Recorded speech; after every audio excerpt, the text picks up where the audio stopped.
Hello everyone, how to towards back with another new video, and in this video I'm gonna tell you how you can delete your Bluesky account permanently. So this is really gonna short tutorial for you. Just watch the video till the end, then you will learn how to do this. So you can see here that I'm in the home page of Bluesky app. Then I need to go here the three dot line, top left corner.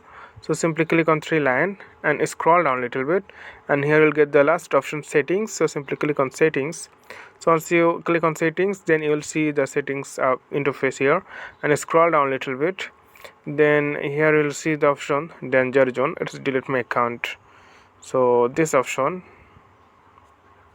delete my account. So simply click on delete my account. Once you click on delete my account, then you have to delete your account through email. Okay, so simply click send email, then they will send you a link in your Gmail. Then you have to click on that link, and then it redirect to your account. Then you can give your password, then your account will be deleted permanently. So okay friend, today is no more, and thank you for watching the video.